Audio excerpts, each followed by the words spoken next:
We're in the information age, but facts are in short supply. Reject the noise, ask bold questions, and seek the truth with FBI whistleblower and common sense extremist Steve Friend.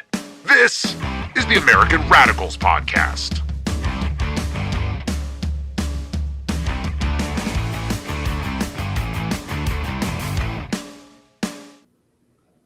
It is the American Radicals Podcast. It's Monday, April 27th, 2026. And today we're going to talk about the FISA 702 debate continuing to rage on.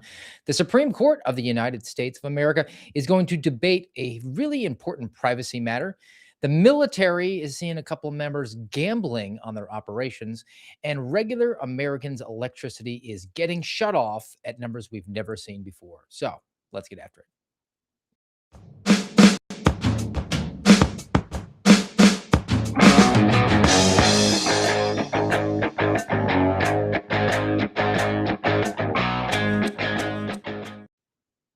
You know, one of the best abilities that you can have in law enforcement, particularly in a patrol setting, is availability. The best ability is availability. When something big breaks off, the temptation is for everyone to rush over there to get in on the action. Law enforcement, patrol in general, 99% boredom, 1% driving code 3 with your hair on fire, and you just don't want to let that opportunity go past you. There's only so many times you get the alert tones for the bank robbery in process, or the car chase that's going on, or somebody's fighting for the life. And look, you got to respond to those sorts of things. But everybody can't respond to that sort of thing because the 911 calls don't stop just because one really cool, exciting thing is going on. So often it falls to one person, almost like a designated survivor, to just ride all the calls in the precinct while everybody else is dealing with whatever the big thing is. We got a 12-car pileup. We need to set up a gigantic crime scene perimeter until the traffic officers can get there, and the ambulances and the tow trucks. That takes manpower. 911 calls are still coming in, and somebody's got to draw the short straw on that one and ride all of those calls. Now, what the heck am I talking about? We got to stay in service today, guys. We can't roll out to the bank robbery or to the 18-car pileup. We're staying in service. We're riding the calls. We're tracking down on the news stories of the day that are really important and nobody's going to talk about, because over the weekend, we had yet another assassination attempt. Everybody's going to talk about it. Maybe at some point in the near future, I will address it as well. But at the same time, I think the task of us today on the American Radicals Podcast is to stay on task. And we're going to ride calls, and we're going to make sure that you're covering down on other things that are in the news that are every bit as important as the goings on over the weekend at the White House Correspondents' Dinner. All right? So let's touch on some privacy matters, and we're going to nerd out on this a little bit because the Supreme Court is coming up on a very important case. But as background for that, we'll go to CBS to start out. Headline: Senate passes short-term FISA extension following House in maintaining surveillance law through April 30th. This is all about how the FISA 702 in particular was going to expire a couple weeks ago, and the House and the Senate were really concerned about what they were going to do, and they wind up just kind of punting it down the road until the end of the month. So this extension will last until April 30th, which will be Thursday of this week. We'll have to see what shakes out under the cover of darkness, because they tried to pass it along under the cover of darkness already. So for your edification, if you were unaware, when the members of Congress were debating whether or not they should authorize the federal government of the United States of America to spy on you without a warrant in contravention to your Fourth Amendment protections, they were doing it in the middle of the night because, that's when you do the things that you're most proud of. So the Speaker of the House, Mike Johnson, he tried to move forward with actually a 5-year extension, pushing it out, not past just the midterms and the next presidential election, but past the next midterms, because they just don't want to have this become an election issue. But it was pushed back. There were a bunch of Republicans that said, oh, no. And then Mike Johnson at 2 o'clock in the morning said, well, how about 18 months? Let's just get it beyond the midterms. And still, some of the few Republicans that had some principles and integrity sided with the Democrats in this one, not because the Democrats have any modicum of integrity, but just because they don't like the current administration, because Donald Trump is atop the current administration in the executive branch, and he's mean, orange, and literally Hitler. But our president, potential victim of yet another assassination attempt over the weekend, who remembers what he said when it comes to personal privacy and the government's ability to spy on you without actually getting a warrant. The quote that he put on his social media a couple weeks ago was, "I am willing to risk the giving up of my rights, capital R, and privileges, capital P, as a citizen, capital C, for our great military, capital GM, and country, capital C." That's what Trump wrote. Grammar's not really his strong suit, but neither apparently is knowledge of your Fourth Amendment rights. So this has been paused for the time being. But while we're on it, let's nerd out a little bit, just so we're all on the same sheet of music. People say, I know my rights. And my favorite one to go to is the First Amendment, because most people don't actually know what is itemized in the First Amendment. It's not just speech, it's not just press or religion. There's also assembly and petition. There's 5 in there. And if you listen to the American Radicals podcast or watch us here on YouTube and Rumble, you would know that. But who actually knows what the Fourth Amendment says in there? So before I get into the gigantic case that the Supreme Court is about to take up, let's all be on the same sheet of music. Let's know for a fact what we're actually concerned about here on this program with FISA and with something new, or not really new, it's just a new debate, and that is geofence warrants by the Fourth Amendment to the Constitution from congress.gov. The right of the people to be secure in their persons, houses, papers, and effects against unreasonable searches and seizures shall not be violated, and no warrants shall issue but upon probable cause supported by oath or affirmation, and particularly describing the place to be searched and the persons or things to be seized. So, in plain speak, plain English here, the government can't just boot down your door because they want to. They actually have to have probable cause that a crime was committed, and they have to come in with a very specific list of things that they're looking for. Now, there's workarounds for it, but just for broad intents and purposes, let's say that the government thinks that you murdered somebody and have their body hidden in your house. They can't look in the utensils drawer in your kitchen because you can't hide a body in there. So it's not just this we get to walk into the house and look at anything we want. So we're going to look at your computer because we think that you murdered somebody. Well, the body is not on the computer. So it has to be specific to the crime specifically that was committed, the location that you think that the evidence is actually in, and then you have to go and make that case to a judge. So FISA doesn't do that, as we've talked about before.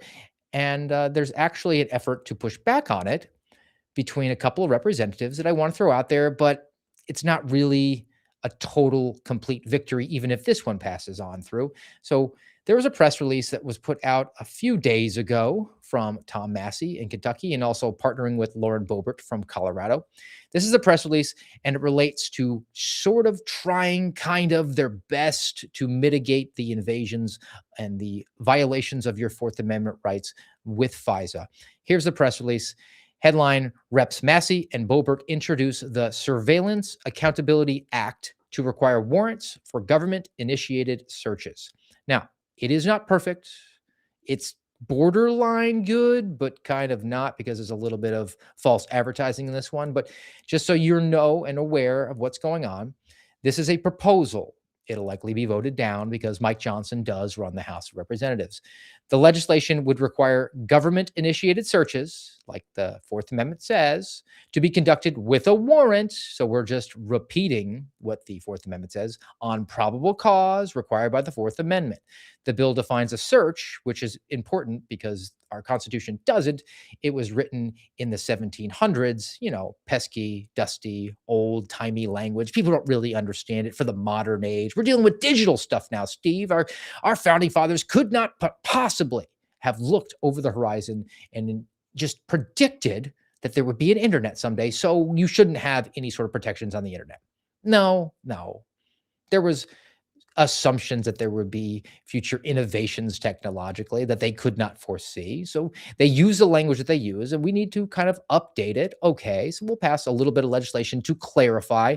So what would be the searches and the things that are now protected if the Surveillance Accountability Act were actually to pass? Well, A search would include metadata, geolocation tracking, financial records, and internet activity.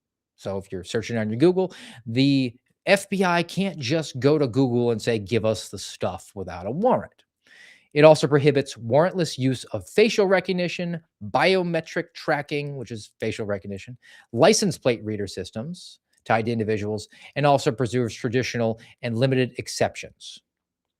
That's kind of useless, though. Limited exceptions would be like exigency. So we really got to have it because there's a threat to life or limb right now. So we don't need a warrant. That's traditionally how that's understood because that's not an unreasonable thing to do as it's spelled out in the Fourth Amendment. But there's also other exceptions like plain view. So if it's out in the open and publicly available to look at, like you posted on your social media account, or you're driving down the street and the license plate reader happens to capture your license plate on your vehicle, well, you're out in public. So you've essentially done implied consent and made your license plate available to be read. Is there any time that the license plate is not read when there's not a implied consent? I don't know.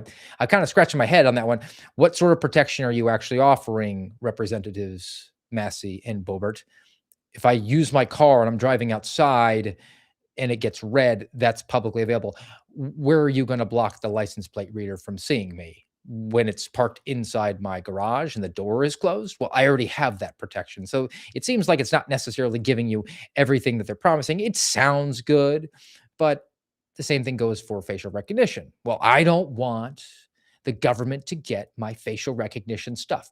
Well, when you walk into a store and it says this facility, this place, this location has surveillance cameras in it, and by entering, you are giving us your consent to capture your image, then you're not really protected. I mean, I guess they couldn't use facial recognition software to peer inside the walls of your home. But again, we already have a Fourth Amendment and those things are already sort of restricted.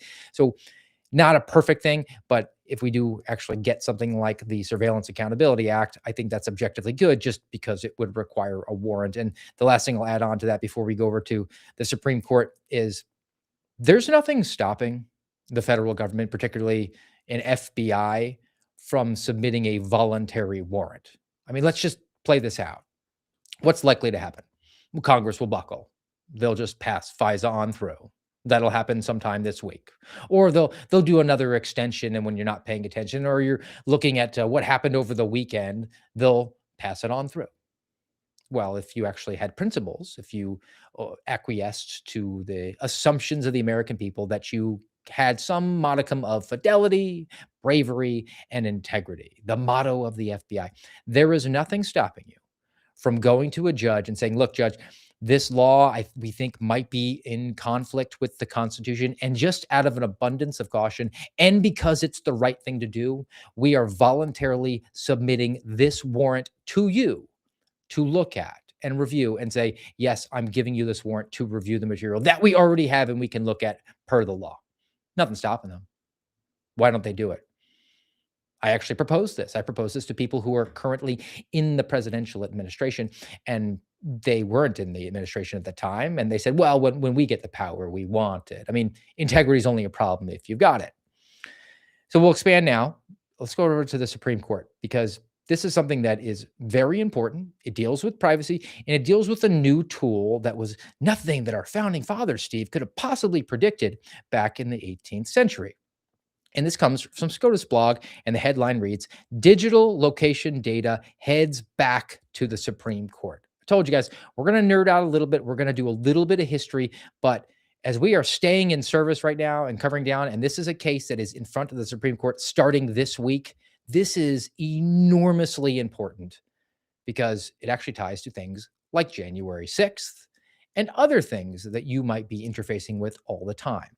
So first, a little bit of history, because the Supreme Court has done sort of the digital stuff before. It was like almost a decade ago, 2017, I believe that it was.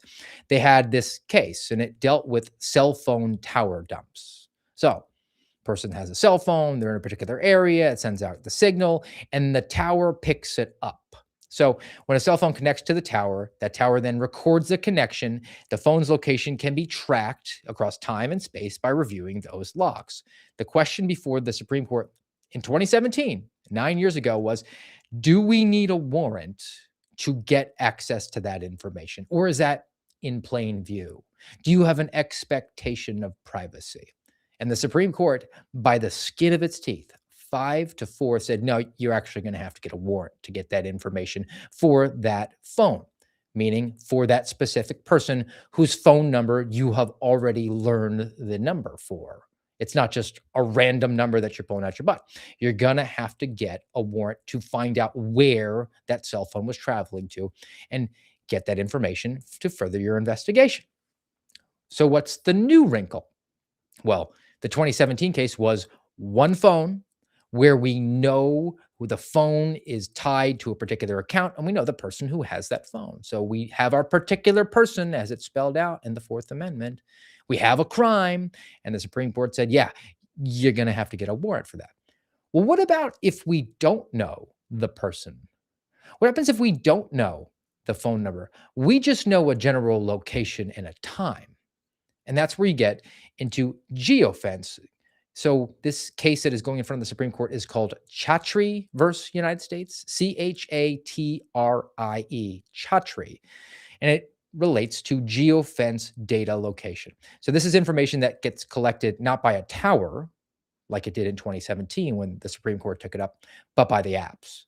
You know, when you get that new app on your phone and ask you for permission to get your location, and if you're smart, you say no. I mean, they'll still know it, but you try to do your best you possibly can for operational security and a little bit of privacy. But you click yes to the user agreement, so they get it kind of anyway.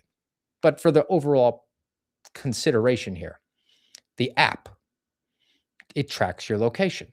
So that's a very useful tool for law enforcement. Let's say that a bank gets robbed, as actually was the case in this particular case that is in front of the Supreme Court, the Chatrie versus United States. There was a bank that was robbed. We know the location of the bank. We know the time that it was robbed, but we don't know the person. So what can we do? Well, we have this tool, Steve, geofence warrants. We can drop that warrant in that general area and find out all the phones that are there and kind of rule out our suspects. Say, hey, you know, all the people that were in the bank, we've interviewed them. They gave us their phone numbers. So we can rule those out. What were the other phones, though, in the area, in that exact location at that exact time? Well, now we have a phone number. Now we can go to the phone company and they can say, yeah, the account holder on this one is this person named Chatrie. And then you're off and running on your investigation. That sounds awesome. The question, though, is, do you need a warrant? And is that warrant general, which our Constitution prohibits? You can't just say, Judge, I need a warrant because that guy kind of gives me a spider sense. I think he did something wrong. No, you have to have probable cause that that guy committed a crime. And you can't say, well, a crime was committed, so I need to get a warrant to look at everything and everyone that was in the area. No, you need to have some specificity, the particulars to be searched and seized. So this is what the consideration is. So the actual case with the bank robbery, they did get a warrant. And again, I'll throw this up there so you all can see it. It's from the SCOTUS blog, the headline, Digital Location Data Heads Back to the Supreme Court. And it gets a little bit into the weeds, but I'll keep it as broad strokes as I can. First, bank gets robbed, police come in, they go to Google with a warrant signed by a judge. They say, we want a list of every phone that was in the area. It was a 17-acre area, so that's probably overly broad, but the judge said, okay. So now the police are kind of off and running. They got to list every phone number in the 17-acre area. Then they asked for the location information of some of those phones within the 2-hour period before and after the bank was robbed. So they've narrowed the pool down to some of the phone numbers, and they want to know where that phone was traveling, but they didn't have a warrant for that. And they also asked Google to give them the names of 3 devices that were on this list, and Google handed it over. So there's a couple of questions here. Voluntariness. So when a person walks around with a cell phone and it pings off a tower, are you voluntarily giving your geolocation to the tower? No. In 2017, the Supreme Court said, no, you don't have a choice. You can't Say, well, I don't want my cell phone to register on that tower. That's outside of your control. Voluntariness. Is it in plain view? Are you driving around with your car with your license plate on it? Well, what about when you have an app on your phone? The app that automatically records your information. Now, the police in this case, the state, the United States is going to argue, well, yeah, you clicked the user agreement. So you volunteered to give over to the private company your geographic location and they can hand it over to us. We don't need a warrant for that. And the Chatri in this case is saying, have you read that user agreement? Nobody reads the user agreement. I haven't consented to anything. I just wanted to have the Facebook app and I clicked agree. So no, I don't. And that's going to have to be fleshed out. The other element in front of the Supreme Court is the general warrant thing that I talked about. It has to be specific, a particularly describing the place to be searched and the persons or things to be seized, a la the Fourth Amendment that I popped up before. Now, in 2017, with the cell phone tower case, they had a particular number and a particular person. Okay. But with Chatri, this is a giant dragnet. This is the exact same tool that was used for something like January 6th, where they wanted to throw out this huge net and get thousands of people in it because the federal government had an outcome in mind, not a process. They wanted to get as many people into custody so that they could drive forward a false narrative that white supremacy was on the rise around the country, even though the people that were at January 6th voted for one white guy over another white guy. So you're going to have to square that circle for me. But the narrative was really important. That was a general warrant. Likely unconstitutional if we have a objectively fair-minded Supreme Court that looks at that. But what about the overarching questions here? What about looking over the horizon like our founding fathers never could have possibly, Steve? If this were to stand, let's say the Supreme Court goes the other way. Instead of the 5-4 decision saying, yeah, you got to get a warrant, they say, no, we kind of like despotism. We kind of like a bigger state to intrude on your Fourth Amendment. So they can drop a geofence warrant anytime that they want. It's entirely possible. What other sort of uses for this tool could there be outside of just location data on a phone when somebody uses a particular app? Well, what if you were to drop a geofence warrant, something like that, for search terms on the internet? Hey, Google, tell us everyone that has searched for this particular term. Well, it's general and we could be connected to a crime. Google can just hand it on over, right? We now have a precedent for that. What if you go into a particular store where they have the rewards thing where you swipe the card, you get a little bit of a discount? Well, we need to know everybody that's on the rewards program that swiped their card in this store. Not really particular there, but it definitely holds. This kind of reminds me of what my buddy George Hill exposed that Bank of America did with January 6th. They handed over the bank information for people that Bank of America saw engaging in a monetary transaction using a Bank of America debit card or a credit card in the general Washington, D.C. area on January 6th. And they cross-referenced it with people who had done things like buy a gun. Both are perfectly legal activities, and they were just handed over to the FBI, and the FBI didn't get a warrant for that information. Now they could proactively just go to the Banks of America or the Googles or the Facebooks, anywhere, and just say, yeah, hand us over. We're allowed to do that. General warrant hasn't been violated at all. Now, I keep harping on the FBI. I mean, they're an objective force for good. They have fidelity, bravery, and integrity after all, guys. I mean, who's worried about extremism out there? That was why the FBI reacted, allegedly, on its face, not politically partisan at all, just that we had a huge rise in white supremacy, so it had to be addressed. And then there was this whole thing about an election, and America was snapping out of it, and we were going to de-weaponize it, except we weren't. So I got a couple of videos I want to throw out here as we're going to kind of like transition to a little bit of FBI stuff / legal stuff. Let's just start with the face of the franchise over at Fox News, one Sean Hannity. So the difference between the 60s and today? Well, back then, radical ideas faced sunlight and debate. Today, they grow in digital echo chambers anonymously, engineered to outrage and even recruit.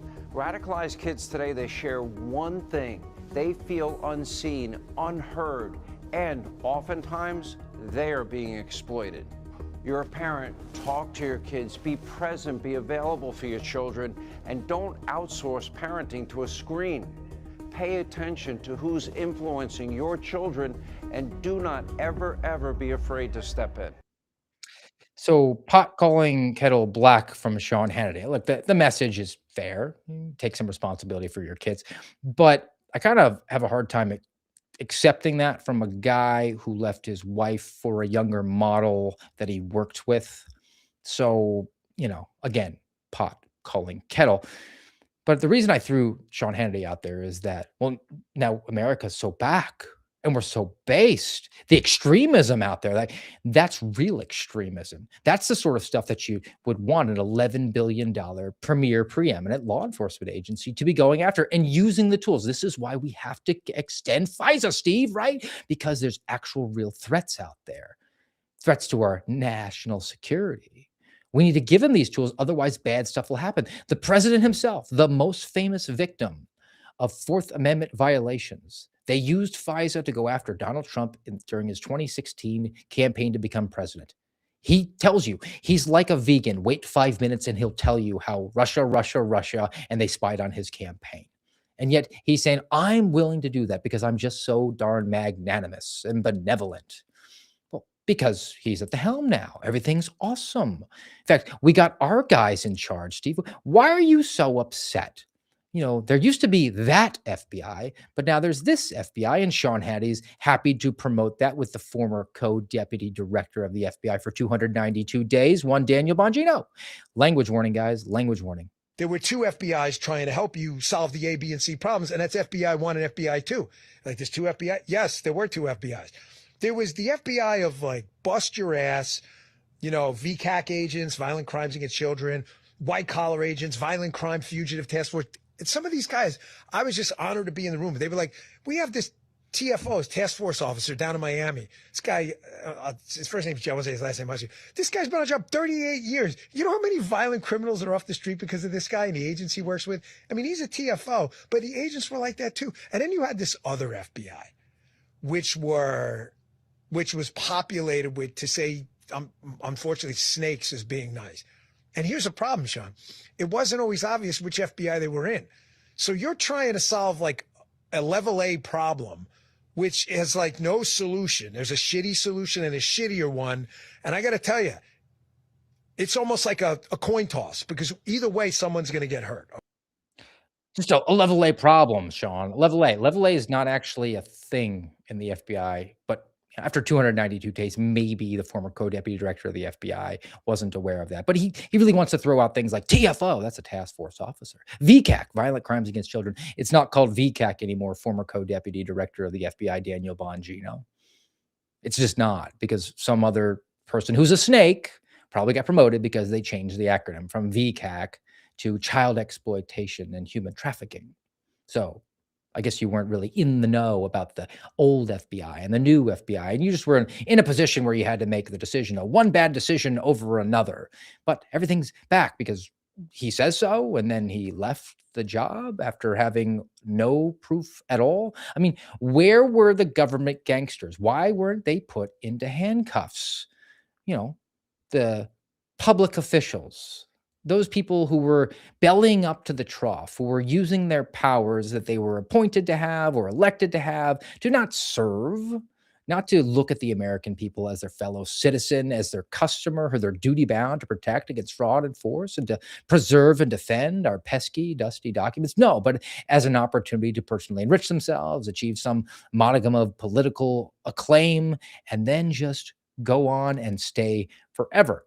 So I got a couple people I want to drill down on. And before we get to their particulars, why did they get across my radar today as we're continuing to just stay in service and focus on things that are outside of what happened over the weekend? So I saw this over at NBC News.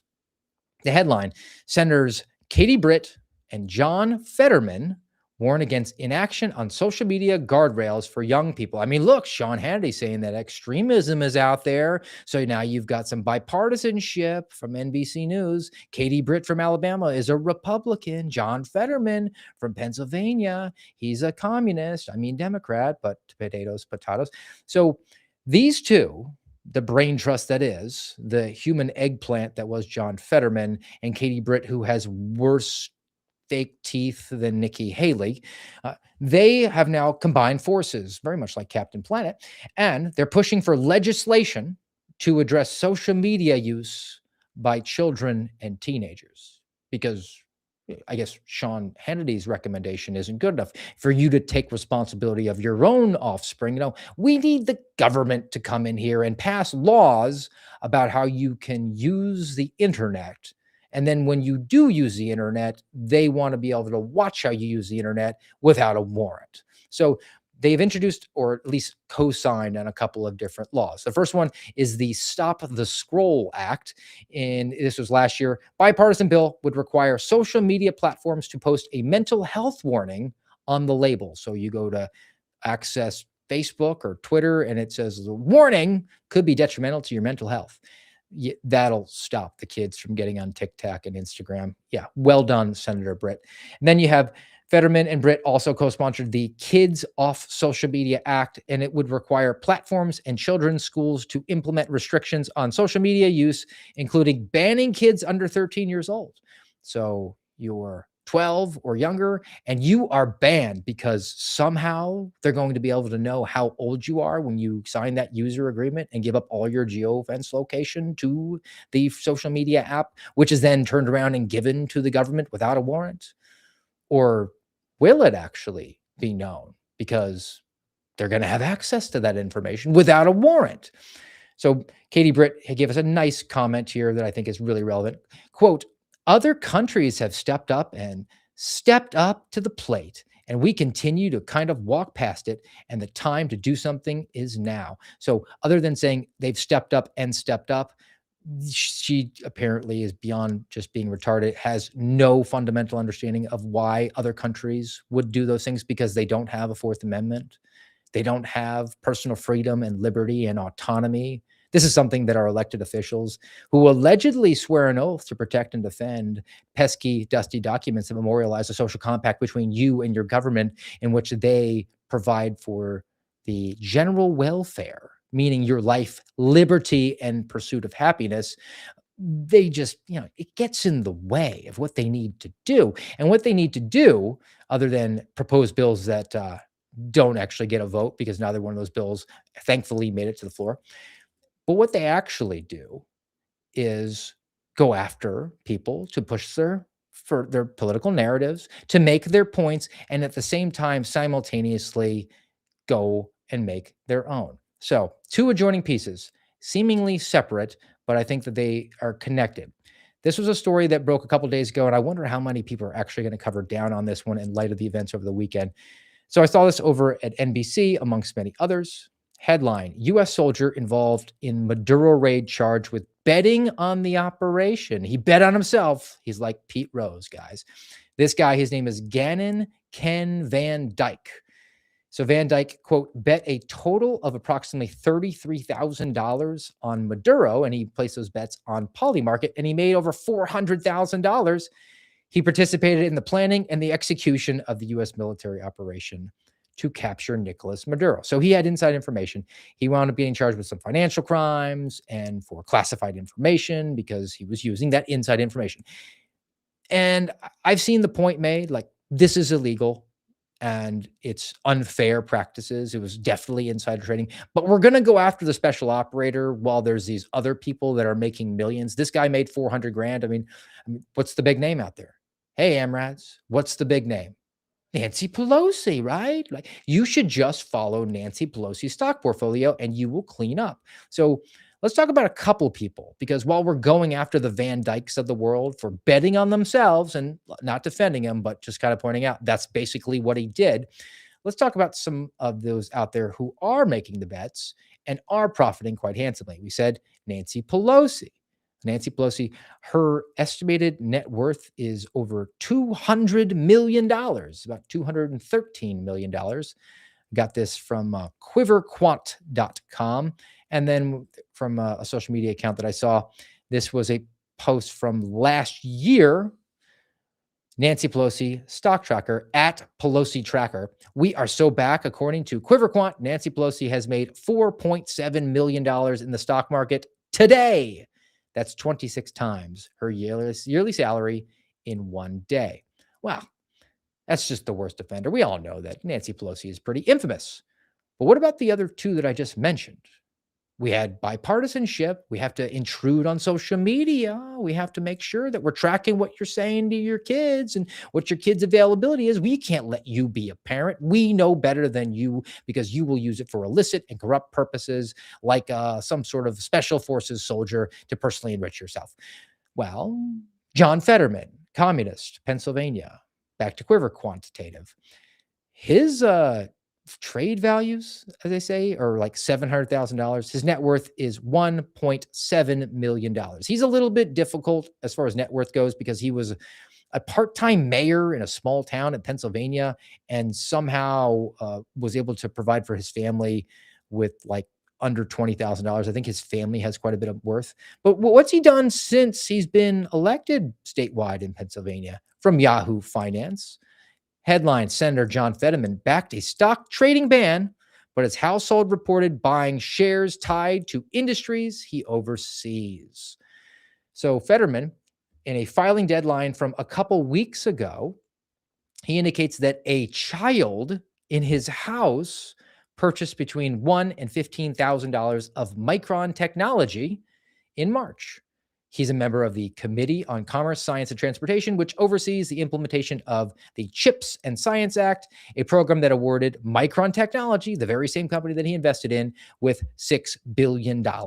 Also, John Fetterman was one of 4 people in Congress. They don't specify if they're in the House or the Senate. So 4 lawmakers, 3 of whom sit on the Commerce, Science, and Transportation Committee. So 3 senators who reported personal or family purchases of AI stock when the Senate was considering deregulation of artificial intelligence last year. So they were considering it, and he said, ooh, this is going to pass on through. AI is going to go bananas through the roof. I'm going to get in on that one and personally enrich myself. But, can't help but notice that Stock Act just can't get pushed over the finish line. I wonder why. But we're hardly partisan in our criticism here. So let's go down to Alabama for the good senator there, former chief of staff to another senator who's never done anything outside of the political arena, and that is Katie Britt. Back to Quiver Quantitative for the good senator from Alabama, who net worth is $7 million. She's just a regular mom sitting in her kitchen giving you a response to the State of the Union. She is married to a guy, I think he was in the NFL. I don't know what he did or who he played for or how much money he made, but I presume he did okay for himself. So Katie Britt, Republican from Alabama, she was more than half of a year delayed in this. This comes from notice.org. Senator Katie Britt violated the Stock Act with nearly 24 late disclosures. So she was over 6 months past a 45-day federal deadline for disclosing that her husband's stock trades, he made 16 different trades because she can tell him what to do for her. And the stock trades were somewhere between $22,000 and $330,000 to help pad their stock portfolio and, get it over 7 million. They're trying to get to that extra digit, guys. I mean, they're only at 7 digits right now. They'd really like to get to 8, and we keep going back and forth with where do we need to put the laws? Where do we need to put the focus? Do we need to actually address this at a statewide level, at a federal level? Do we need legislation to pass this on through? Do we need legislation from the people who won't legislate themselves? I think the answer is sort of apparent on this one. And if it's not, we can go to the Washington Post for a response from the editorial board. And I think that it's fair. So from the Washington Post, because democracy dies in darkness, what to do about prediction markets. They're talking about Polymarket. That is what the soldier used to drop 30 grand in bets in order to make $400,000. With each scandal, private rules and societal norms evolve. A similar learning process was already taking place with social media. So, what the editorial board at the Washington Post is saying is, we don't need more laws. This soldier got arrested without making any more laws. And there were some other there were other examples of it. Talked about the one in Israel. That service member was arrested. There was somebody else who broke into a facility in order to do something to set the betting markets. And I mean, that's a trespassing. So there are laws in the books and where you can actually go after people. Do we need to pass more laws to give more arrows in the quiver of the government to go after people selectively, of course, not themselves? I mean, come on. Integrity is the only problem if you have it. So what's the corollary story? We have Polymarket here. How are we going to handle that? Well, we're dealing with social media. Social media, the very same social media that Sean Hannity was very concerned about, that Daniel Bongino, when he was at the FBI, was also really concerned about. The current director of the FBI is worried about our children in this country, even though he's unmarried and has no children. Well, the social media example, I mean, some parents think it's okay, some don't. That whole liberty thing that you're allowed to do. Some companies think it's okay, some don't. And they say, hey, if you're going to work here, you can't have a Facebook account. You can't be posting out there. Another one say, hey, let your freak flag fly. So you almost have to police yourself. And then the Washington Post is good to point out this last piece, last paragraph. To lead by example, governments can police themselves rather than everyone else. That means adopting rules around participation in prediction markets by elected or appointed officials and staff. Hey, wouldn't that be great if we had a stock act or some restriction on your ability to do insider trading for the Katie Britts and the John Fettermans and the Nancy Pelosi's? But that option's never really on the table. I mean, it's just you. It's just the opportunity for them. I mean, do you believe that for 1 second, a general warrant to access geolocation on your phone would be applied to a member, a lawmaker in this country? Oh, perish the thought. But you, I mean, were you in the capital region in early January 2021? Do you own a firearm at your house? Well, then we expect that information to be handed over to us so that we can use it in violation of your liberties, because, it should be easy for us.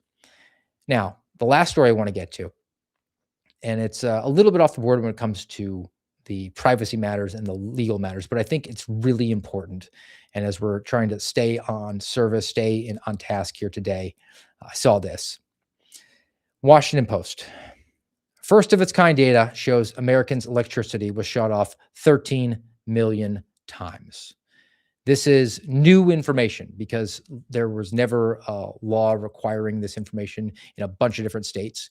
But now we have recent information from 2024, and it appears that over 13 million people had their utility cut off, and 1.7 million had their gas cut off in 2024. The new data comes just after the Trump administration has proposed eliminating a federal program that bills you $4 billion to pay for low-income Americans' electricity and natural gas. Now, the Washington Post is uber, mega, MAGA Doppler, very disappointed in the Trump administration for not taxing $4 billion from you to send to low-income people. And they're really, at this point, touting a new law in Maryland. And what was this law? It was crazy. It says that there's legislation in Maryland that limits the amount of CEOs' pay that can be passed on to ratepayers. So the power companies, the utility companies, their CEO's salary can't be linked to rates that are charged to customers. I don't know how you make that happen, seeing as how all of the revenue stream that comes into a utility company is from the customers. But we're going to give more laws. We're going to pass laws. They're going to restrict privacy and private enterprise so that we can feel good about it. Oh, I guess that's actually where it goes into.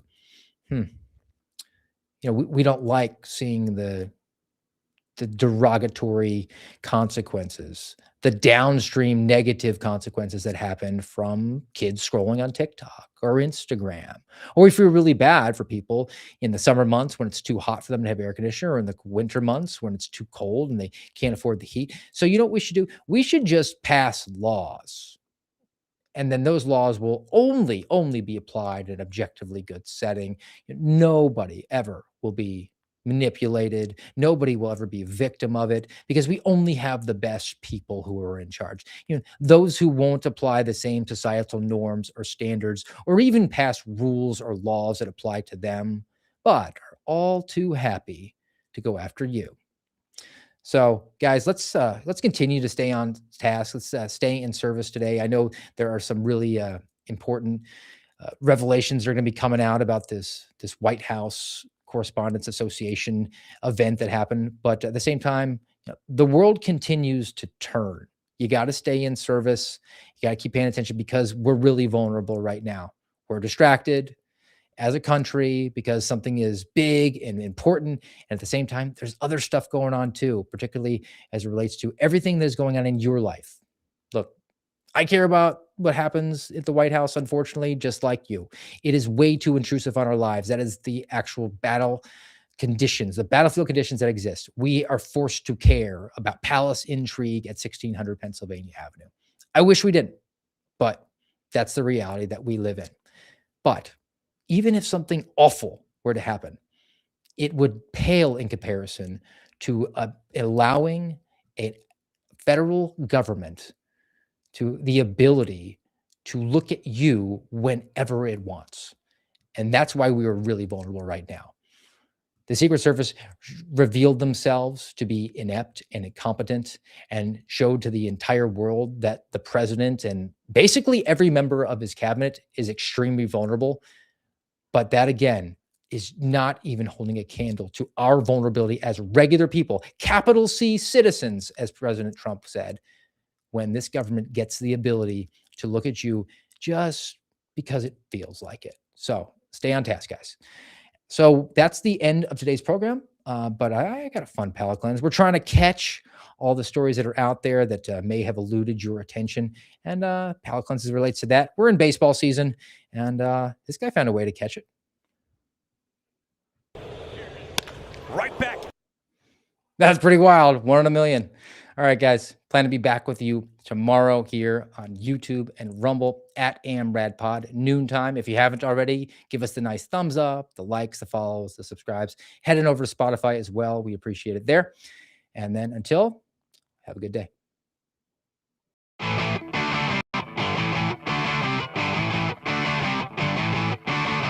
You've been listening to the American Radicals Podcast. Find us on YouTube, Rumble, and X at AmRadPod.